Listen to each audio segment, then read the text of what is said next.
بسم الله الرحمن الرحيم ياسين والقرآن الحكيم إنك لمن المرسلين على صراط مستقيم تنزيل العزيز الرحيم لتنذر قوما ما أنذر آباؤهم فهم غافلون لقد حق القول على أكثرهم فهم لا. Saya maklumkan di sini, pihak saya dan pihak Alias Salam, pengedar dan penerbit CD saya, tidak pernah mengeluarkan ceramah-ceramah MP3 dalam bentuk MP3 yang dijual di pasaran. Itu adalah cetak rompak, dan pihak saya dan pihak Alias Salam tidak membenarkan sama sekali. Yang cetak rompak pun kami tidak benarkan, apatah lagi MP3 yang sekarang ini berleluasa. Jadi saya minta kepada pihak-pihak yang membeli, menjual dan menguruskan cetak rompak dan MP3, berhentilah. CD yang tuan-tuan beli, yang original, adalah untuk membantu dan menjadi dana yang penting kepada sekolah saya, Pusat Pendidikan Al-Barakah.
We once had a teacher, the teacher of teachers. He changed the world.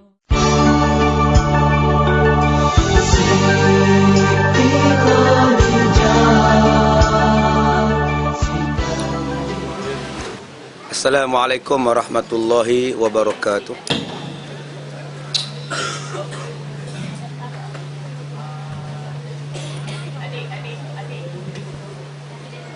Bismillahirrahmanirrahim. Alhamdulillahi rabbil alamin, wassalatu wassalam ala rasulillah wa ala alihi wa sahbihi ajma'in.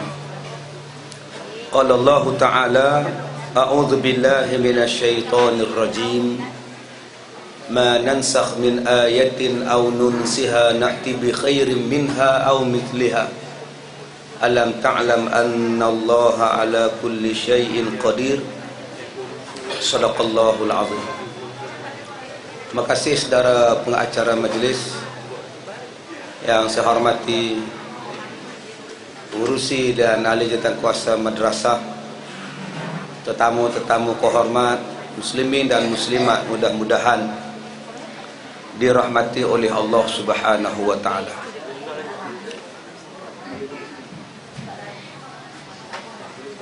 Terima kasih atas jemputan tuan-tuan pada saya untuk sama-sama meraihkan majlis Maulidur Rasul, sambutan Maulidur Rasul Nabi sallallahu alaihi wasallam.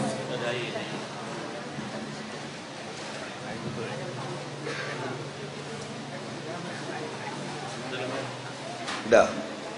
Boleh dah. Tak nampak muka, nampak mikrofon ni. Kalau gitu kena pegang mikrofon ni. InsyaAllah pada pagi ni saya nak membawa kepada tuan-tuan tentang 6 perkara. Mudah-mudahan 6 perkara ini memberikan kebaikan pada kita. Nabi Muhammad sallallahu alaihi wasallam adalah nabi yang sangat istimewa. Setiap satu benda kita ni ada perhiasan dia. Perhiasan dalam rumah tangga kita, isteri kita, itu perhiasan bagi satu rumah tangga, ialah anak-anak mereka. Perhiasan bagi hari ialah hari Jumaat. Perhiasan kepada bulan ialah bulan Ramadan. Perhiasan bagi syurga ialah bidadari. Perhiasan ada lagi. Air pula air. Lagi ada lagi. Boleh ya. Okey, kita sambung lagi ya. Ulang balik. Okey, tadi cut. Action. Ini action balik. Setiap satu benda ini dia mempunyai perhiasan. Di rumah kita pun ada perhiasan. Hari pun ada perhiasan. Perhiasan kepada hari ialah hari Jumaat, penghulu bagi segala hari. Perhiasan kepada bulan ialah bulan Ramadan. Perhiasan kepada Al-Quran ialah surah Yasin. Perhiasan kepada syurga ialah bidadari. Perhiasan bagi segala malaikat ialah Jibril alaihissalam. Perhiasan bagi segala nabi dan rasul ialah Nabi Muhammad sallallahu alaihi wasallam. Ini kedudukan istimewa Nabi Muhammad. Nabi Muhammad ni manusia paling agung. Tidak ada manusia yang mengatasi keagungan Rasulullah sallallahu alaihi wasallam. Nabi yang paling agung Nabi Muhammad. Nombor 2 Nabi Ibrahim. Nombor 3 Nabi Musa. Nombor 4 Nabi Isa. Nombor 5 Nabi Nuh. Kemudian baru diikuti oleh nabi-nabi yang lain.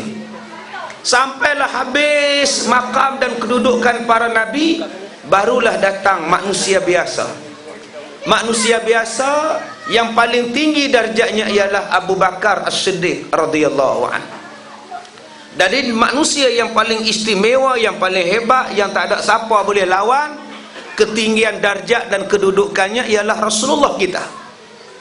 Kemudian diikuti oleh nabi-nabi yang lain. Habis segala nabi dan rasul, barulah datang manusia biasa.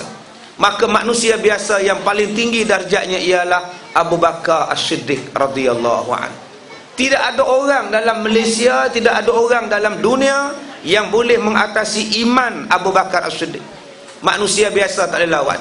Sebab tu kita ni dilarang berdoa. Doa yang bukan tu dilarang. Di antara doa yang dilarang ialah, ya Allah, kau kurniakanlah aku iman macam iman Sayyidina Abu Bakar. Tak akan dapat tuan-tuan. Tak ada siapa boleh challenge iman Abu Bakar. Sayyidina Abu Bakar bila diminta untuk berjihad, seluruh hartanya disedekahkan. Kita nak jihad, nak sedekah ni fikir 10 kali. Bagi tak bagi? Bagi ke tak bagi? Macam-macam fikir. Sayyidina Abu Bakar tak payah fikir, dia bagi semua. Itu manusia yang paling hebat, Abu Bakar As-Siddiq. Tetapi manusia yang paling agung, Nabi yang paling agung mengatasi segala manusia ialah Nabi Muhammad. Sebab tu kita patut bangga kita ni jadi umat Nabi Muhammad sallallahu alaihi wasallam. Patut bangga. Apa istimewanya kita jadi umat Nabi Muhammad? Umat yang paling awal dihisab di hari kiamat. Umat yang paling awal dihisab di hari kiamat. Ada orang tanya, ustaz, kalau Nabi Muhammad umatnya dihisab paling awal di hari kiamat, tak adil lah ustaz. Umat Nabi Nuh sudah lama tunggu. Umat Nabi Adam sudah lama tunggu. Kenapa umat Nabi Muhammad lambat sekali mati, akhir sekali mati, tiba-tiba dihisab awal-awal? Yang pertama, sebab Allah sayang pada Nabi. Bila Allah sayang pada Nabi, Allah juga sayang pada umat Nabi Muhammad sallallahu alaihi wasallam. Sebab yang kedua, cuba tuan-tuan tengok. air ni asalnya botol ni kosong. Asalnya botol ni kosong. Bila dimasukkan airnya, air masuk ke bawah. Sampailah dia penuh di atas. Bila kita tuang, yang atas turun dulu. Boleh faham? Umat manusia macam itu juga. Adam, Idris, Nuh, Hud, Saleh, Ibrahim, Lut, Ismail, sampai di atas Nabi Muhammad. Maka yang nak disoal yang pertamanya mestilah yang kemudian sekali, yang last sekali. Itulah keedahnya. Akal sendiri boleh jawab, pengetahuan sendiri boleh bagi tahu. Istimewanya kita umat Nabi Muhammad ini patut yang menjadi kebanggaan pada kita. Kebanggaan kita yang kedua, sebab kita ni menjadi umat Rasulullah, kebanggaan nombor duanya ialah kita adalah umat yang paling awal masuk syurga. Nabi Muhammad tunggu kita masuk syurga, bukan eliket.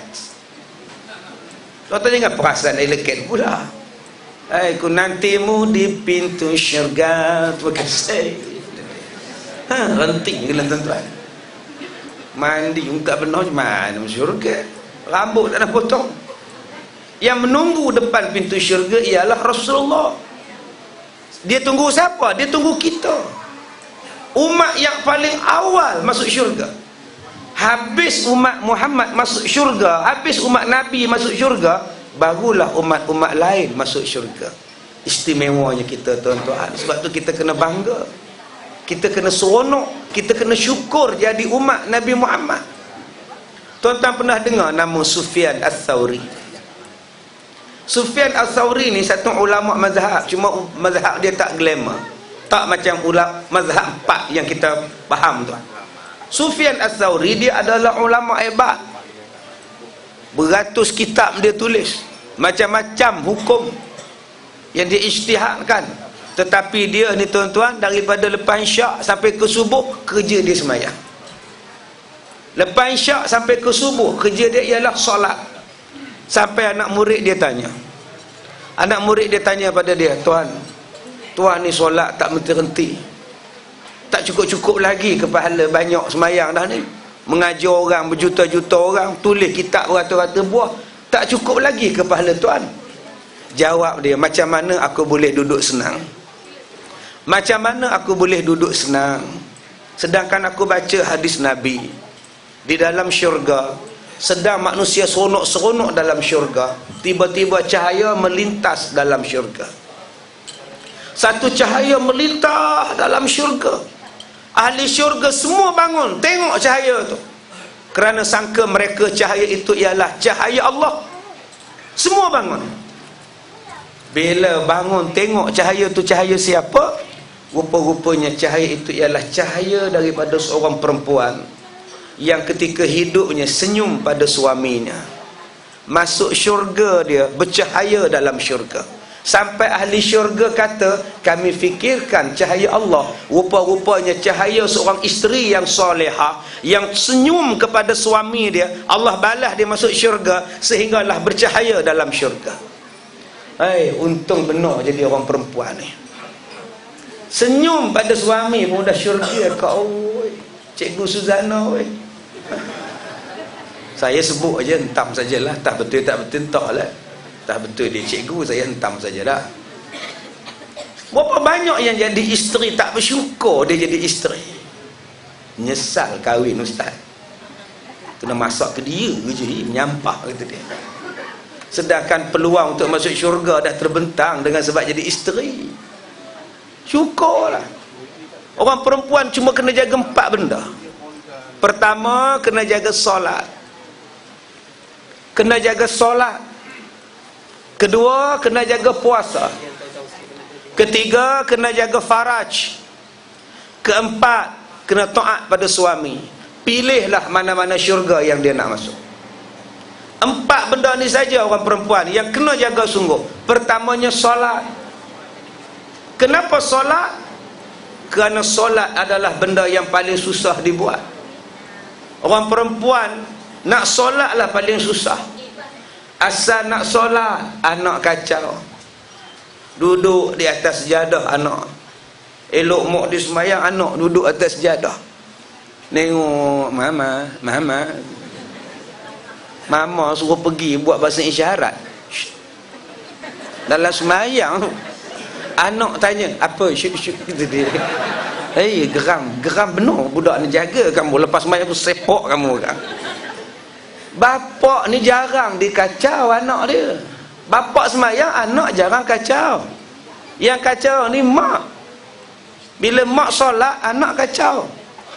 Hari tu anak kacau bapak sekali. Bapak tu terajar anak dia menyelungkur masuk katil tuan-tuan. Sejak tu serik anak dia, tak nak ngacau dah. Mak ni tuan-tuan teruk nak semayang. Cuba tuan-tuan tengok isteri kita semayang, berapa helai lapis bajunya. Cerita berapa banyaknya tuan-tuan.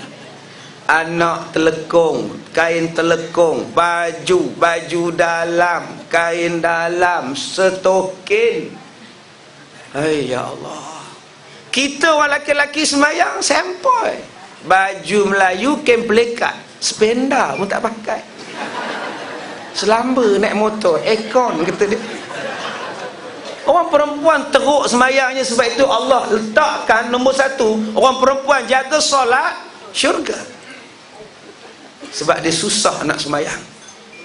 Allah bagi cuti lagi. Allah bagi cuti tuan-tuan. Allah bagi cuti A, B, C. Allah bagi cuti. Rehat, tak payah semayang. Allah sayang dekat orang perempuan.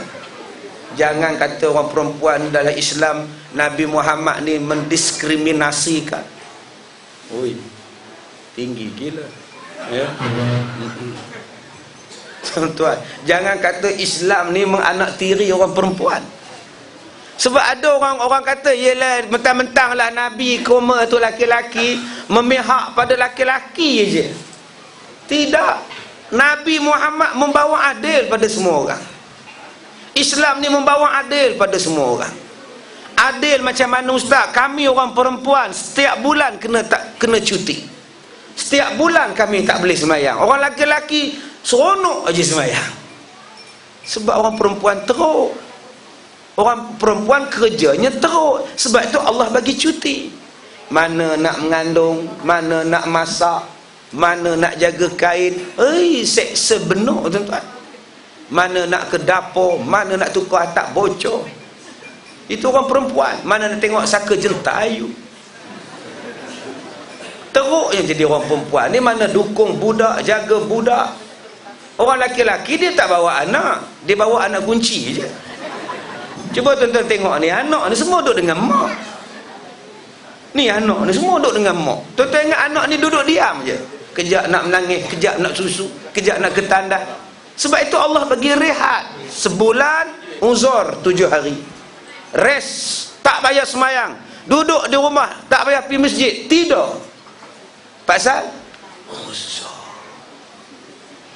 Jangan kata kita orang perempuan kita pula. Jangan kata orang perempuan ni bila uzur ni Allah leceh jadi perempuan ni. Tak adanya leceh tuan-tuan. Allah sayang. Kena pakai ke apa ni? Pakai je. Ingat perhiasan je. Baik.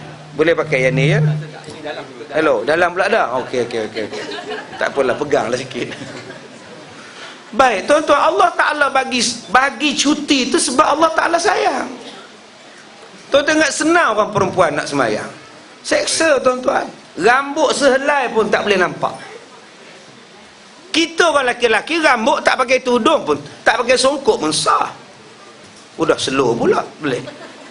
Orang lelaki-lelaki kalau tak pakai kepiah pun sah. Bila semayang rambut terjuntai je. Bila nak rukuk sami Allah liman hamidah. Bila nak sujud tu diangkat rambut tu Allahu akbar. Kita baka je. Masya Allah. Saya semalam orang Hungary datang jumpa saya. Hungary. Bukan orang lapar, bukan. Nanti tuan-tuan kata orang lapar ke Ustaz? Tidak. Hungary. Jumpa saya di Kuala Lumpur. Ustaz, I hantar pada Ustaz tahun lepas lagi email. Ustaz tak balas pun, kata dia. Minta maaf lah abang, saya sibuk sangat. Abang buka tanya Ustaz, laman web saya jawab. Email confirm saya tak jawab abang, tak ada masa. Tahun lepas lagi tahu. I dah hantar pada you tak buka tahu, kata dia. InsyaAllah. Lembut je abang. Ya Allah, kerja dekat lapar tuan-tuan, hungry tuan-tuan. Lembut je orang, kita bakar aja. Yang mana faham, tak faham sudah. Allah Ta'ala ni dia sayang orang perempuan, sebab tu dia bagi cuti. Islam ni datang, Nabi Muhammad datang, ni dia angkat martabat orang perempuan. Rambut dia sehelai pun dia tak boleh nampak. Kita tak pakai kepiah pun tak apa. Orang perempuan cuba tak pakai kepiah, tak pakai telekung semayang, selama roh je. Allahu Akbar. Kamu ni agama apa? Allah uji dia, sehelai rambut pun tak boleh. Tengah semayang sehelai rambut terbang. Ini rambut siapa ni, kita dia. Dia kena tarik rambut tu, pram putuskan. Janganlah dia masukkan balik. Rambut ni pun udah banyak pergerakan tuan-tuan. Jadi kalau rambut sehelai tu terbang depan mata, tarik je, tarik dah. Masalah dia ustaz, rambut tu 4 helai terbang ustaz. Saya tarik tak putih ustaz. Lantak kamu je lah. Lain kali berhati-hati. Seksanya orang perempuan nak semayang tuan-tuan. Sebab itu Allah bagi cuti, rehat. Jangan semayang 7 hari, rehat. Sebab kamu dah semayang teruk. Orang laki-laki semayangnya tak teruk, sebab tu tak ada cuti. Semayang kita sampai. Pakai t-shirt pun boleh, pakai seluar jeans pun boleh, pakai baju Melayu boleh, pakai jubah pun boleh. Orang perempuan dah ada pakaian khas. Sebab tu Allah sayang, rest seminggu. Ustaz, kita orang laki-laki pun kita nak rest boleh tak ustaz? Kami pun nak cuti lah ustaz. Abang pun nak haid juga. Bila orang laki-laki boleh haid, maknanya orang laki-laki tu boleh mengandung. Tuan-tuan boleh bayang tak pengurusi masjid mengandung? Buruk benar rupa tu. Tok Imam tu dengan janggut pakai serban 8 bulan mengandung dia. Bila tarikhnya, bila Tok Imam? Bulan depan. Ini pun dah tak lalu macam khutbah ni, sakit pinggang. Kesian Tok Imam tu tuan-tuan. Sebab tu Allah tak bagi. Tok Imam tu bersalin. Kamu dah tengok Tok Imam kita dapat baby apa? Rasa kembar kita dia tuan-tuan. Tuan-tuan ziarah Tok Imam, elok menunggu tuan-tuan. Okey Imam salin. Okeylah sofa, okeylah. Sebab itu Allah tak bagi tuan-tuan. Kalaulah orang laki-laki pun ada haid, siapa nak jadi imam semayang? Tuan-tuan sekarang pergilah semayang di masjid, confirm Tok Imam tu tak datang haid. Confirm. Kalaulah laki-laki pun ada haid, tengah-tengah sujud hilang Tok Imam. Besok jumpa di pasar, mana kamu semalam mam? Kami sujud punya lama semayang Jumaat, lama gila. Ya Allah, semalam datang bulan. Tengah sujud tu, kata dia. Ya Allah, tak sangka kamu. Sepatutnya lagi 4 hari tau, boleh cepat pula, kata dia. Kan buruk rupanya tuan-tuan. Sebab itu Allah Ta'ala ni dia letakkan adil. Yang kedua, orang perempuan ni jaga puasa. Jaga puasa, istimewanya masuk syurga. Sebab apa? Sebab orang perempuan lah yang puasanya paling teruk sekali. Kalau orang tanya saya, ustaz, mana teruk? Puasa perempuan ke puasa laki-laki? Saya jawab, laki-laki lah puasa teruk. Teruk orang laki-laki ni puasa. Lepas sembahyang subuh tidur je. Letih tuan-tuan, teruk puasa bayang, tidur je. Orang perempuan mana ada tidur lepas subuh? Jarang tidur. Orang lelaki kalau pencin lepas subuh waktu bulan Ramadan, confirm tidur. Sedar-sedar pukul 2 pagi, 2 tengah hari, 2 petang sedar. Nak sembahyang Zuhur. Lepas Zuhur bagi salam je terus tidur. Sedar-sedar pukul 6 petang. Sembahyang Asar 6.30 pergi pasar Ramadan, pukul 7.30 buka puasa. Sambil buka puasa disebut apa? Sekarang ni puasa pun dah tak rasa macam puasa dah. Kalau otak dia tuan-tuan. Kerja je tidur daripada pagi sampai ke petang, nak rasa puasa apa? Tapi yang teruk puasanya akak kita, isteri kita. Kain tetap dia basuh, pinggang tetap dia basuh, mop lantai, sidai kain, teruk tuan-tuan. Orang perempuan paling teruk, tak habis-habis kain semua hidup. Lepas subuh basuh kain, tengah hari sidai kain, lepas Zuhur angkat kain, lepas Asar lipat kain, lepas maghrib setrika kain, lepas maghrib susun kain, tengah malam sikit buka kain. Udah tak berhenti kain. lain tema ni tuan-tuan. Itu kerja perempuan, sabar je lah. Jadi Allah Ta'ala bagi kepada mereka ni puasa. Mereka yang paling teruk, yang paling awal bangun sahur mereka. Yang paling teruk ketika berbuka mereka. Orang perempuan semayang tarawih 20 insya-Allah, laki-laki 8 cak alik but. Orang perempuan 20 dia balon 20 rakaat. Kadang-kadang dia tak semayang pun tidur. Kak Leha buat berapa rakaat Kak Leha? 4. Habis tu lama balik. Kak Leha tidur. Letih tuan-tuan. Sebab tu Nabi kata jaga solat, jaga puasa, 2 jalan masuk syurga bagi perempuan. Yang ketiga, jaga faraj. Jangan berzina. Jangan buat jahat. Jangan merendah. Jangan beromen. Yang bukan halalnya. 3 benda ni insya-Allah orang perempuan boleh buat. Solat orang perempuan paling senang buat walaupun susah. Puasa paling banyak orang perempuan buat walaupun payah. Menjaga kemaluan insya-Allah perempuan jaga. Dia tak berzina, dia tak curang. Tetapi nombor 4 yang paling susah orang perempuan jaga, taat pada suami. Yang ni paling susah. Ustaz, saya okey Ustaz, so far so good. Dengan husband I Ustaz, I jaga tau. Macam dia balik kan, I tak tidur, I tunggu dia tau. Macam masak dia nak tom yum ke, sup ekor ke, semua I masak. I boleh buat chicken chop. Untunglah macam baju dia Ustaz, I dah iron untuk seminggu Ustaz. Termasuklah seluar dalam dia, stokin dia Ustaz. I okey. Okey sebab suami tu tak nak menikah lain. Cuba suami cakap, "Pah, abang cadang nak kahwin lagi seorang." Distreka-nya suami dia tuan-tuan. Tadi dia streka baju, sekarang suami kena streka. Udah masuk ubat orang tua tu. Jadi tuan-tuan, bila kita ni diuji dengan suami yang macam itu, sebenarnya dia ujian untuk orang perempuan. Kalau suami baik, tak heran pada akak-akak ni bela-bela. Suami baik, semayang rajin, puasa rajin, bawa berjalan rajin, memanglah isteri senang bela. Tetapi yang diujinya akan diuji dengan suami yang teruk. Suami garang, tak bagi nafkah, kerjanya penampar je. Tak tahulah Ustaz, menyesal saya kahwin Ustaz dengan suami saya ni. Kerja dia marah saya. Sabarlah kau.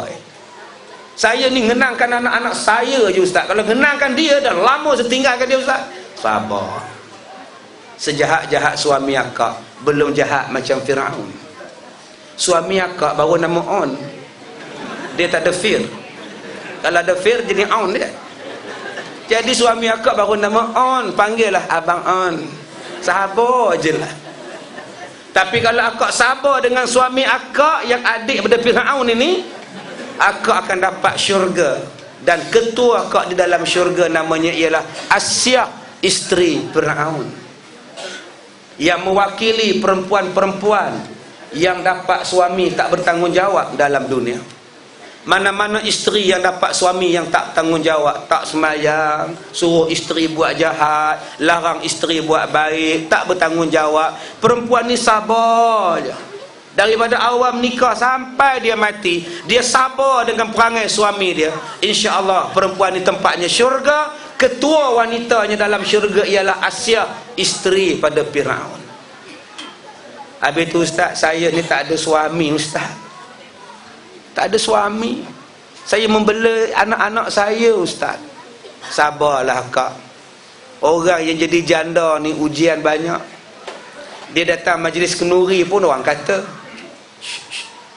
janda datang, janda. Apa janda datang? Dia berjalan pun orang kata, itu nak ngorak laki orang lah tu. Kesian kat janda tuan-tuan. Kadang-kadang orang kata, kita hantar beras pada dia pun isteri marah. Abang ni macam tak ada orang lain nak hantar beras. Habis-habis kak jan tu juga nak hantarnya. Aku nak nolong dia, bukankah suami dia mati? Iyalah, orang lain tak boleh hantar, abang je nak hantar. Ui, kesian dekat janda tuan-tuan. Sabar banyak-banyak, ujian. Kadang-kadang orang skodeng janda ni. Orang skodeng dia, ngendap dia, kesian tuan-tuan. Kadang-kadang kena tipu. Sabar banyak-banyak. Bagi perempuan yang macam ni, kalau dia sabar, syurga tempatnya. Keluarganya dalam syurga, dia sendiri akan berketuakan pada Siti Maryam yang tidak ada suami, tapi boleh didik anak jadi orang hebat. Siti Maryam jadi sabar, jadi orang yang dikasihi Allah. Habis itu ustaz, saya ni ustaz dapat suami yang baik. Akak-akak kalau dapat suami yang baik, alhamdulillah. Bukan senang nak dapat suami yang baik, bukan senang nak dapat suami yang budiman, yang sopan santun. Akak belalah elok-elok suami akak, nanti akak akan dapat ketuanya Siti Khadijah di dalam syurga. Ustaz, saya tidak kahwin, saya tidak ada siapa ustaz, saya cuma ada bapa je ustaz. Anak-anak dara yang datang hari ni, anak-anak perempuan yang datang hari ni, bela elok-elok bapa, jaga elok bapa, jangan bantah bapa, jangan lawan bapa, jangan derhaka pada bapa. Kalau kita taat pada bapa, Allah bagi syurga. Ketua kita dalam syurga ialah Siti Fatimah Az-Zahra, anak Nabi SAW. Yang inilah cita-cita kita. Jadi jangan tuan-tuan faham bahawa Rasulullah datang ni nak merendahkan martabat perempuan. Tidak. Islam ni datang mengangkat martabat perempuan. Zaman jahiliah perempuan tidak ada nilai. Perempuan tidak ada nilai zaman jahiliah. Orang perempuan hanya menjadi alat pemuas nafsu. Kalau dia ada anak perempuan, ditulisnya di hadapan pintu rumah dia ada kekosongan anak perempuan. Maka kalau nak kahwin, 10 orang akan datang tes anak dia. 10 laki-laki tidur dengan anak dia. Bila dah tidur 10 orang, bapak dia tanya, PA, dalam 10 tu kamu berkenan yang mana? Cecita. Dia kata tu yang handsome tu. Kamu jadi menantu aku. 10 orang tes dia. Itu menikah nombor 1. Cara menikah nombor 2 ialah semua tidur dengan anak perempuan itu sampailah perempuan itu mengandung. Dan bila mengandung, anak yang dilahirkan itu akan ditengok mukanya serupa siapa. 10 laki-laki tadi akan berata. Anak tu akan tengok, pilih kasih, tengok mana satu muka serupa. Yang ni mata serupanya itu, hidung serupa yang ini. Macam mana pula ni? Yang mana muka itu? Ni muka kamu serupa dengan muka budak ni. Kamulah suami aku. Ini zaman jahiliah tuan-tuan. Islam tidak macam itu. Nabi Muhammad datang, Nabi Muhammad ngajar kita bertunang. Ada adab bertunang. Nabi Muhammad mengajar kita jangan bersentuhan selagi mana belum kahwin. Haram sentuh perempuan selagi mana belum kahwin. Tak boleh bawa anak dara pergi mana-mana belum kahwin. Nak bawa, kahwin. Ustaz, kita dah bertunang ustaz. Takkan tak boleh pegang-pegang, naik motor sekali ke, naik kereta sekali ke, belum kahwin, tak boleh. Tengok wayang ustaz, tak boleh. Tengok wayang boleh, tengok seorang-seorang. Tengok dengan bapa, jangan dengan boyfriend, nanti kamu buat wayang. Kalau nak tengok juga wayang, bawa bapa dengan mak. Boyfriend belah sini, tunang belah kanan. Sebelah tunang bapa, sebelah bapa mak, baru anak dara. Jadi kalau nak raba bapa. Menang bapa tu kan ada kena makan penampar kan. Jadi tuan-tuan, Islam dia bawa aturan-aturan. Bila dah kahwin nanti bela elok-elok. Masalah kita ni tuan-tuan, kita ni belum kahwin je mesra sangat dengan girlfriend, boyfriend. Telefon ni, SMS ni beratus sehari. SMS ni, akum kat mana? Buat apa tu? Saya doakan Ustaz sihat. Saya minat sungguh dengan kuliah Ustaz Kazim Elias Al-Hafiz. Pelik-pelik sungguh ni. Macam-macam je. Ini mesyih yang terbaru ni. Assalamualaikum Ustaz Kazim Elias. Saya duk dengar CD Ustaz. Best sedikit sebanyak boleh sedar dan takut pada Allah. Terima kasih Ustaz. Inilah mesyih tuan-tuan. Dia hantar kat makwa dia. Akum buat apa tu? Kan nasi. Buat apa? Buat minum kata dia. Tiap-tiap hari tuan-tuan.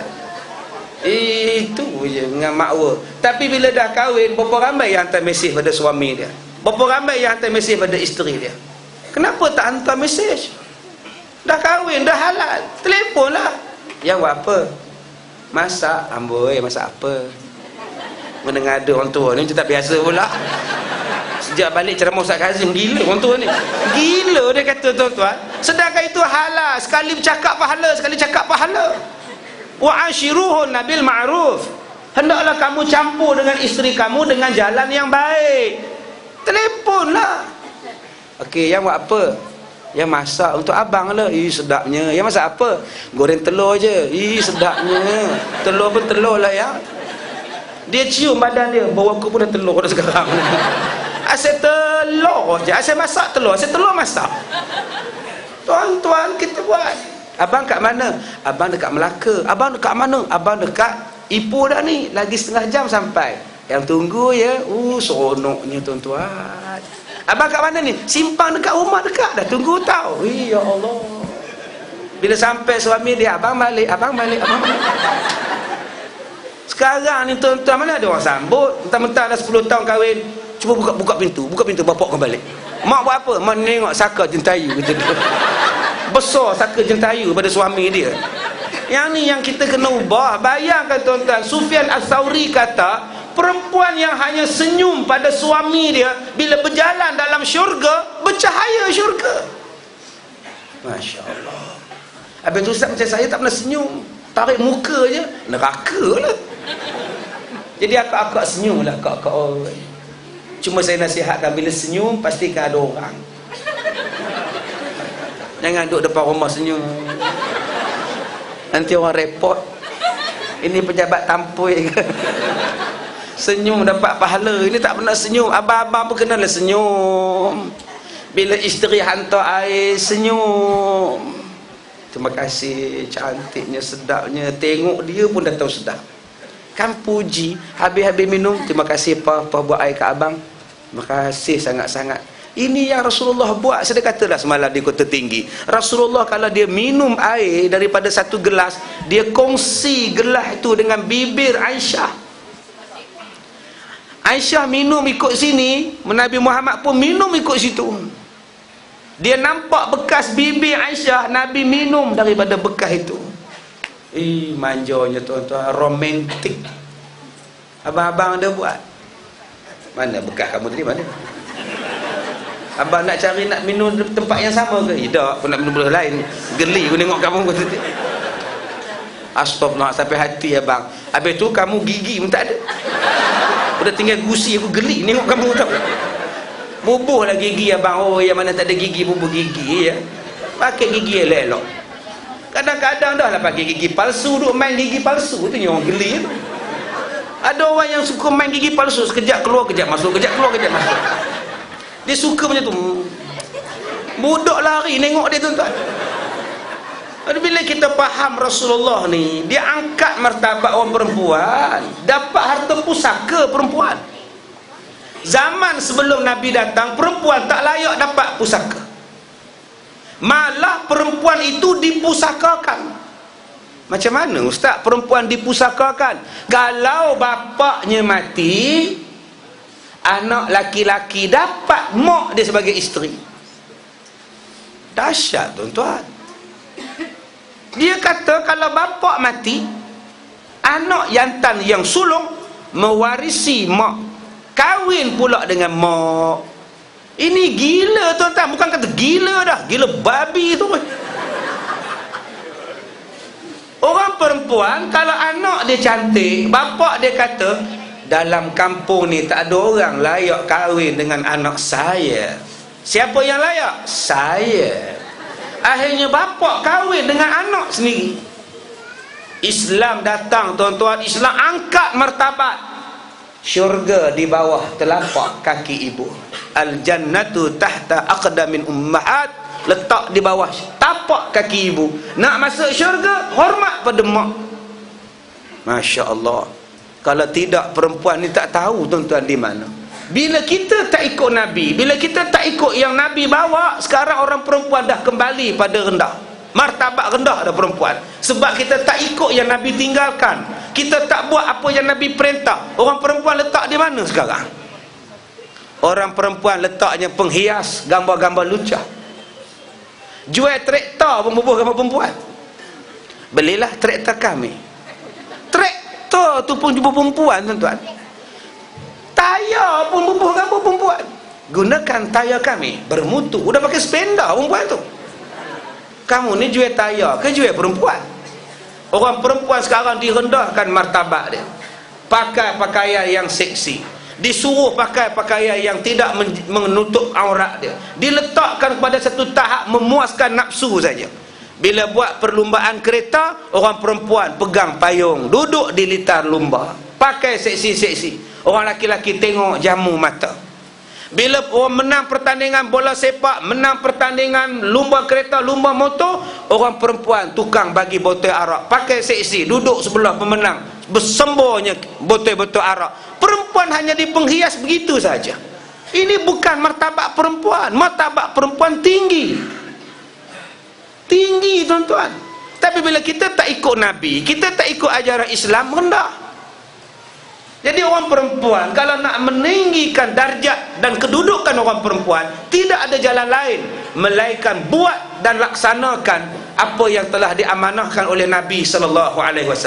Selagi mana perempuan, kaum wanita tidak bergerak mengikut macam mana Nabi buat, selama itulah perempuan akan dipandang sebagai alat pemuas nafsu, akan dieksploitasikan. Kita tengok dalam paper hari ini, China dengan Malaysia nak buat undang-undang supaya menyekat kehadiran pelancong Cina perempuan yang datang ke Malaysia jadi pelacur. Kita tengok pengkesian orang perempuan hanya jadi pelacur saja. Yang ni yang kita kena lawan balik. Perempuan bukan macam itu. Perempuan kedudukan dia tinggi, tak boleh pegang perempuan melainkan selesai pegang naib qadi, genggam tangan naib qadi, baru boleh pegang. Tuan-tuan yang dirahmati Allah, yang kedua yang kita nak faham daripada Nabi ni apa? Yang kita nak faham daripada Nabi ialah apa perbuatan Nabi kita nak ikut, apa yang Rasulullah tinggal kita nak buat, apa yang Nabi suruh buat kita nak buat. Sebab itulah kita cinta pada Nabi. Nak buat macam itu mesti timbul satu perasaan, namanya perasaan cinta. Ada orang dia cinta pada penyanyi, ya, dia cinta pada penyanyi. Ada yang cinta kepada kap, kun kap. Ada yang cinta pada kun kap. Sebab tu dia main kap. Daripada tadi saya tengok sat jatuh dia tak kepala balik. Kegemaran dia ialah main gelas, cawan kertas.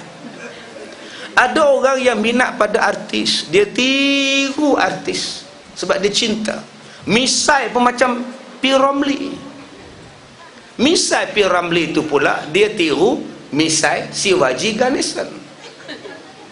Shivaji Ganesan itu pula dia tiru misai MGR, Murugulur Gopalan Ramachandran. Misai MGR itu pula dia tiru misai Raj Kapoor. Misai Raj Kapoor itu pula dia tiru misai Prithviraj Kapoor. Oi ustaz, semuanya hafal belaka Al-Hafiz. Ada orang minat pada P. Ramlee, dia tiru misai sebiji misai P. Ramlee. Masya Allah. Menyanyi pun macam P. Ramlee. P. Ramlee kalau dia menyanyi, satu pegang mikrofon, satu pegang perut. Nampak tu style P. Ramlee. Itu P. Ramlee nyanyi. Masya Allah, dia tiru. Dia tiru.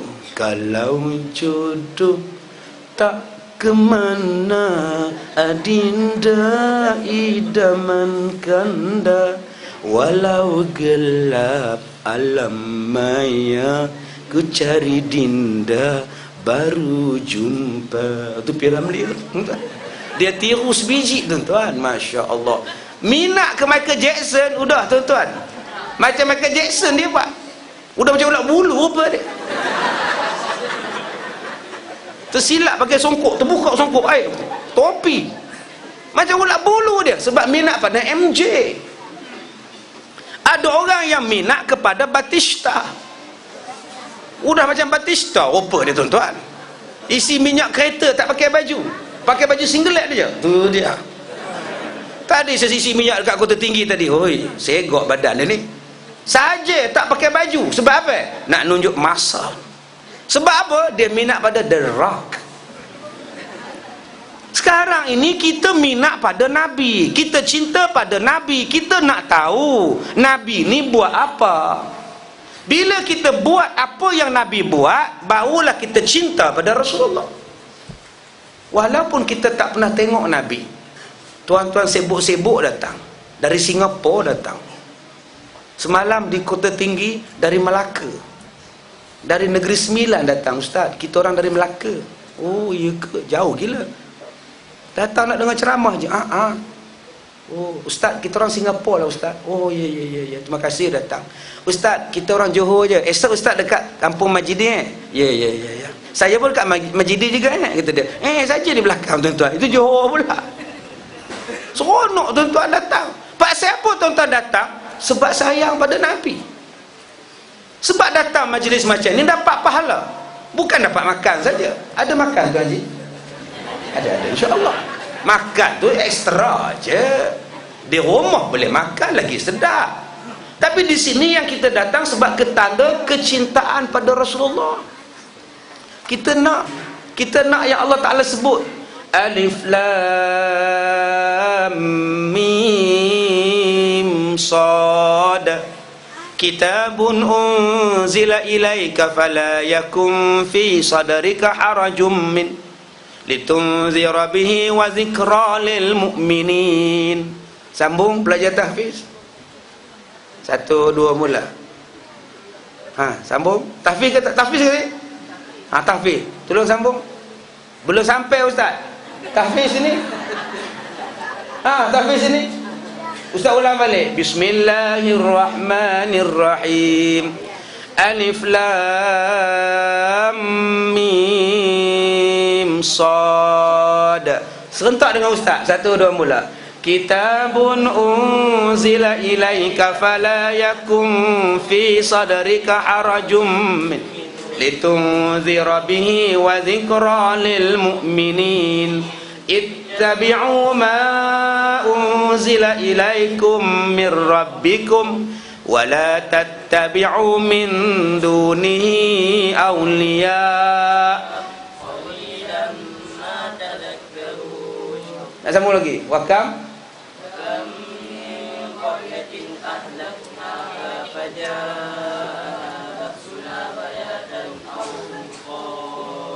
Ayawah, baik. Allah Ta'ala sebut dalam surah itu Alif Lam Mim Shad Kitabun unzila ilaika fala yakun fi sadrika harajum min. Ini adalah sebuah kitab yang diturunkan kepada kamu, maka jangan ada dalam hati kamu perasaan susah nak ikut Quran. Jangan ada dalam hati kamu perasaan sesak napas nak ikut ajaran agama. Apa yang Allah Ta'ala turunkan ini adalah yang terbaik untuk kamu. Qalilam ma tazakkarun. Tetapi sedikit sangat di kalangan kamu yang mengambil peringatan. Maka bagaimana yang dikatakan nak ikut Quran? Ittabi'u ma unzila ilaikum mir rabbikum. Hendaklah kamu ikut apa-apa yang diturunkan oleh Tuhan kamu kepada kamu. Wala tattabi'u min dunihi awliya. Dan jangan kamu ikut yang lain daripada itu sebagai pimpinan. Tuan-tuan, Allah sebut. Jadi siapa yang kita nak ikut? Sudah pasti Nabi. Kita nak ikut dalam apa? Semua bidang kena ikut Nabi. Apa itu Ustaz? Kalau semua bidang nak ikut Nabi, Nabi Muhammad tak naik kereta, Nabi Muhammad naik unta. Kenapa Ustaz ceramah tak naik unta? Oi, kalau saya ceramah naik unta, bila nak sampai tuan-tuan? Bila nak sampai? Daripada Ipoh ke Johor naik unta, sampai dekat Melaka unta tu pingsan. Bila nak sampai bos? Sabar, jalan je lah. Unta jawab, sabar je lah, kata dia. Bila nak sampai? Kenapa hamsira? Kenapa hamsunnah? Binatang yang terbaik di zaman Nabi sebagai kuda, sebagai tunggangan ialah kuda. Binatang yang paling tahan lasak sekali ialah unta. Maka dibawalah dalam pemahaman moden kita, carilah kenderaan yang paling bagus, carilah kenderaan yang paling lasak untuk menggantikan kuda dan unta. Itulah sunnah Nabi. Jangan tuan-tuan duk naik unta lagi. Mana yuk? Mekah. nak buat haji 2 tahun baru sampai, tuan-tuan. Sekarang tak payah naik unta, naik kapal terbang, relax atas kapal terbang jemaah haji. Tengah-tengah relax, pramugari datang, pakcik, nak makan, kita ada ayam, kita ada daging dan ikan. Udang tak ada udang. Mendengar-dengar ada orang tua ni, orang tanya ikan, kamu tanya udang pula. Layan, tetamu layan, pramugari layan. Masya Allah. Itulah dia yang Nabi nak. Okey Ustaz, maknanya kalau saya pergi naik motor kapcai pergi Mekah, tak boleh lah Ustaz? Boleh, tapi menyusahkan kamu. Sampai dekat Pulau Pinang rosak, repair. Buat apa yuk? Tukar pelak motor. Nak ke mana ni yuk? Mekah. Kan menyusahkan. Jadi kita kena faham, Rasulullah dia datang kepada kita, dia sebut satu hadis. Mai, tak apa, lalu, tak apa. Bawa dia abang, tak apa. Lalu, tak apa. Boleh masuklah kamera. Lalu. Rasulullah dia sebut satu hadis. Antum a'lamu bi umuri dunyakum. Kamu semua lebih mengetahui urusan dunia kamu. Inilah satu hadis yang menggalakkan kita berfikir. Dulu kita ceramah saja. Sekarang ceramah ada kamera, boleh simpan rekod sampai bila-bila. Ni lambangnya Nabi sebut, kamu tahu urusan kamu. Dulu kamera, ya Allah, udah macam cerita 6 jahanam. Nak ambil gambar tu kena pakai tudung juru kameranya, pegang lampu sebelah, meletup, gambar meletup, baru keluar. Sekarang ya Allah dengan handphone semua ada kamera. Lah dia ambil gambar dia sendiri, perang. Dia nak tengok botak tak mana, perang. Udah botak rambut aku, tuan. Ini nama dia canggih. Nabi Muhammad dia bawa macam ini. Nabi kata kamu lebih tahu urusan dunia kamu, silakan. Yang terbaik di zaman Nabi dulu ialah kuda, paling laju. Yang paling terbaik tunggangan di zaman Nabi dulu ialah unta, paling tahan lama. Sekarang carilah kenderaan yang paling kuat, yang tahan lama, yang paling laju, yang paling kuat. Itulah yang Nabi nak. Jangan tuan-tuan faham kita ikut sunnah Nabi lah. Nabi naik unta, ulanglah tuan-tuan. Tak, benda macam tu dia boleh berubah, dia mengikut kemahiran kita. Rasulullah dia mengajar kepada kita untuk maju. Rasulullah mengajar kepada kita untuk kebaikan. Apa dalil yang Nabi Muhammad mengajar kita untuk maju? Nabi kata apa? Basyiru wala tu'assiru. Mudahkan orang, jangan menyusahkan orang. Mudahkan orang dan jangan susahkan orang. Hadis ini tuan-tuan cukup bagus sekali maknanya. Mudahkan orang, jangan susahkan orang. Apa maksud? Saya buat contoh klasik. Dulu kita pergi pejabat pos, kaunter buka 2 je. Yang beratur berapa panjang? Kadang-kadang beraturnya sampai ke jalan beraturnya. Nak buat apa ni pakcik? Bayar bil api. Nak buat apa ni Kak Leha? Beli stem, kata dia. Nak buat apa ni Kak nak hantar barang, nak bungkus barang. Buat apa ni Pak Din beratur panjang-panjang ni? Nak masuk duit dalam simpanan pos, bank simpanan. Punya lama beratur, tuan-tuan. Kalau kita ikut sistem Nabi, pakcik-pakcik, makcik-makcik tak perlu beratur ya. Duduk di atas kerusi, ambil nombor. Nanti nombor keluar, nombor makcik dipanggil, makcik baru datang. Nampak tak tuan-tuan? Itu ajaran Islam. Sekarang boleh baca paper sambil tunggu nombor. Relax je. Yang mengandung senang, yang bawa anak kecil senang, yang sakit gout senang, tak payah berdiri, tunggu saja. Kan bagus, mudahkan orang.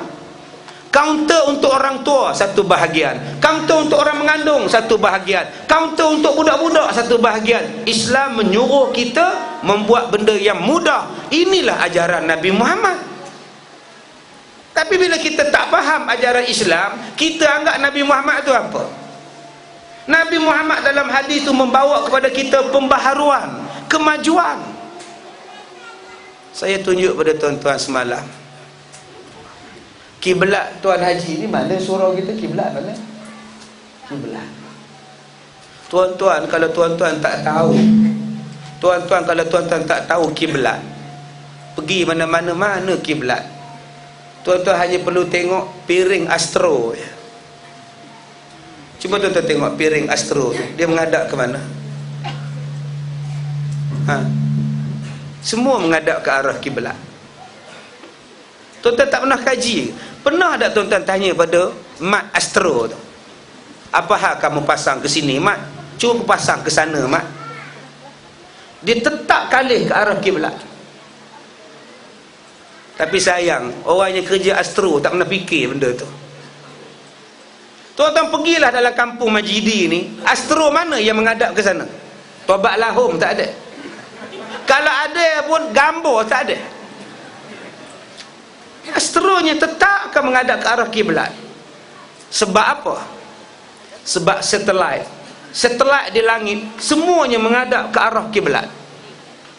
Kenapa kiblat di langit mengarah ke arah kiblat? Kerana Kaabah, kerana Mekah adalah pusat graviti dunia. Semua benda akan bertumpu ke arah Kaabah, semua benda akan bertumpu ke arah kiblat. Bukankah ini yang dibawa oleh Nabi SAW, mathabatan linnas, yang disebut oleh Allah Ta'ala bahawa Kaabah, bahawa Mekah mathabah, tempat tumpuan segala manusia. Walaupun dia Islam, walaupun dia bukan Islam, tempat tumpuannya ialah Kaabah. Sekarang tuan-tuan tengok, satelit di langit nampak menunjuk ke arah Kaabah, astro menunjuk ke arah Kaabah, kompas tuan-tuan semua menunjuk ke arah Kaabah. Kalau tuan-tuan bawa kompas ke Mekah, elok je tuan-tuan, kompas tuan-tuan takkan bergerak, dia akan tetap di situ. Ini keistimewaan yang ini Nabi Muhammad bawa. Bila kita kaji dunia, semakin maju manusia, semakin hampir dengan sains, semakin hampir kita kepada apa yang dibawa oleh Nabi SAW. Jadi tuan-tuan tolong fikirkan, jangan anggap bahawa ajaran Nabi ini untuk semayang je. Jangan anggap bahawa ajaran Nabi ini untuk puasa je. Ajaran Nabi untuk semua benda. Tuan-tuan nak masak, ikut Nabi. Nak berpakaian, ikut Nabi. Ustaz, Nabi Muhammad pakai baju Melayu ke? Tak. Habis tu kenapa Ustaz tak ikut Nabi? Nabi Muhammad berpakaian menutup aurat. Tuan-tuan di sini nak pakai baju apa? Terpulanglah. Tuan-tuan di sini nak pakai baju Melayu, pakailah. Ada yang nak pakai kepiah tinggi, pakailah. Ada nak pakai ketayak, pakailah. Ada yang tak nak pakai kepiah, pakailah. Janji tutup aurat. Islam dia tidak menetapkan satu benda. Dengan sebab Islam ni datang, dengan sebab Nabi ni datang, tuan-tuan, maju dunia. Cuba tuan-tuan tengok, orang laki-laki je dulu tengok baju. Yang adik-adik pakai jubah, pakai serban, jubah putih. Saya pula pakai warna pink. Ya ke pink, entahlah, warna merah. Yang tok pengurusi kita baju Melayu. Yang abang kita ni kemeja seluar panjang. Yang brother kita ni kemeja pendek. Yang belakang sana tu t-shirt umbrella. Nampak tuan-tuan? Ya Allah, semuanya sah. Jangan siapa kata kamu tak ikut sunnah pakai seluar panjang. Nabi Muhammad pernah pakai sirwal. Kamu tak ikut sunnah, kamu tak pakai serban. Nabi Muhammad pernah tak pakai serban. Kamu ni tak ikut sunnah pasal kamu pakai serban letak di bahu. Nabi Muhammad pernah pakai kepiah, serban letak di bahu. Semua sunnah.